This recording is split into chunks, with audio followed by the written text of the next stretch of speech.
Meron tayong ginger, onion, lemon, chili, cucumber, at optional po ang radish. Optional po yan. Optional. So, umpisa na po natin, chef. Una po natin i-mix sa mixing bowl yung onion at ginger. Onion at ginger.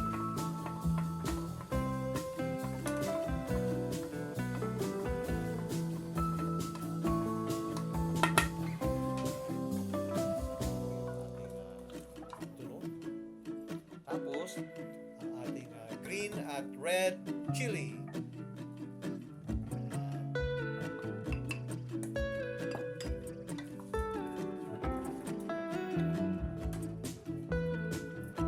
Siyempre, ang gagamitin nating suka ay ang datu puti.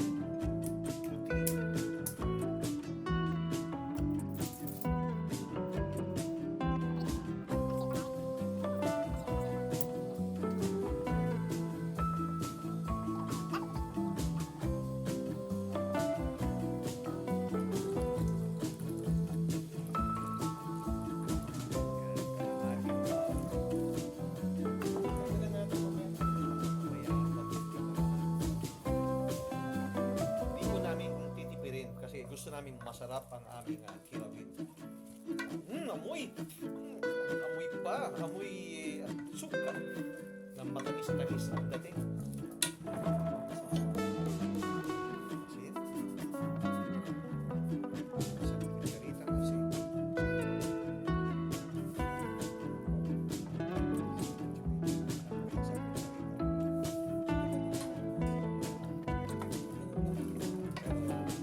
Standard sa kutsarita.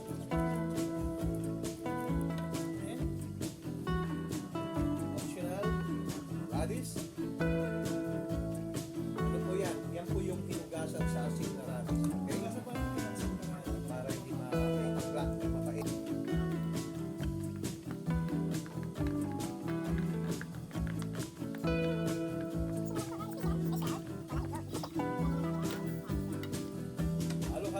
Halo. Yan po.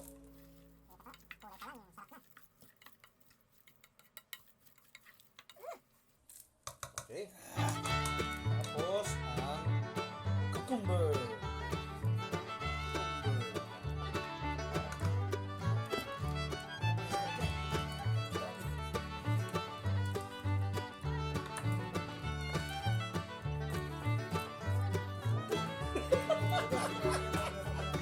Marami po kami lalagay na ikaw. No.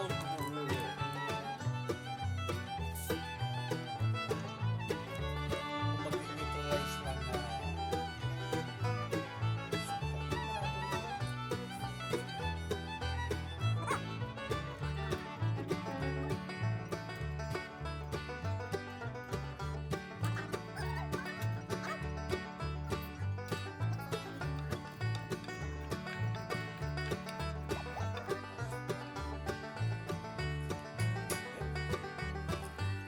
asukal, nag-neutralize ng suka.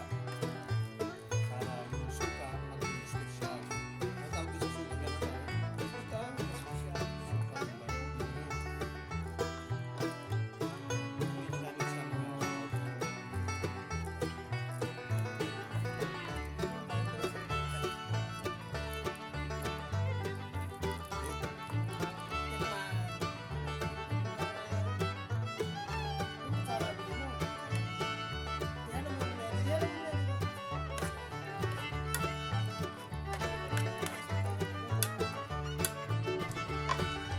mo na. Hindi, dagan din ang asukal. Hindi manghang. Hindi, okay lang. Di ba? Tama. Mm. Tignan mo. Yung isda na vinegar na hinugasan natin siya. Ano naman mo? Yan.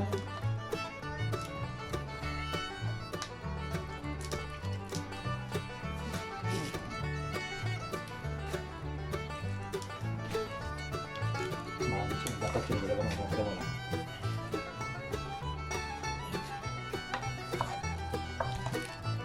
You know.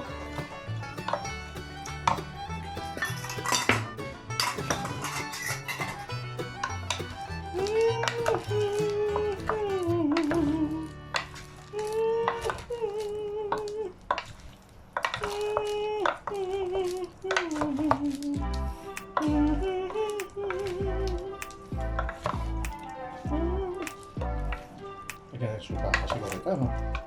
Oh. Ayaw mo konti kaya. Ang dalawang tatlong kutsara. Suka. Ayaw mo na yun, ano ito. Ubusin mo na yan. Ubusin mo na yan.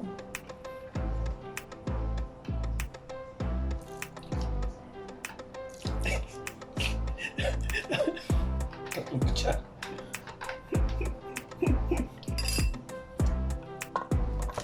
Yan o. Oo.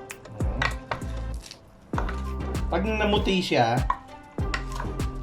luto na. Hindi, okay na yan. Okay na yan. Ha? Okay na yan. Hindi na kaya paputiin yan. Pag pinaputi mo, ano na yun, luto-luto na yun. Pwede nang kainin yan? Oo. Nakikita kong kilawin puti talaga eh. Hindi, tanigi yun. Puti talaga yung ano nun. Ah, ganun ba? Oo. Pangit pag niluto masyado sa suka. Kasi parang ano na siya, chewing gum.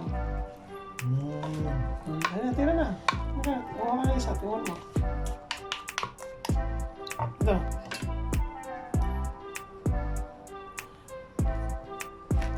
Pinahima ah. Ayun, tama yan. Pangit na pag masyadong ano, commercial masyado pag maliliit.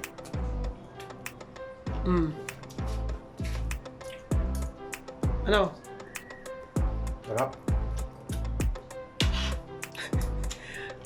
Ready na? Ready? Ready na. Okay. Babush!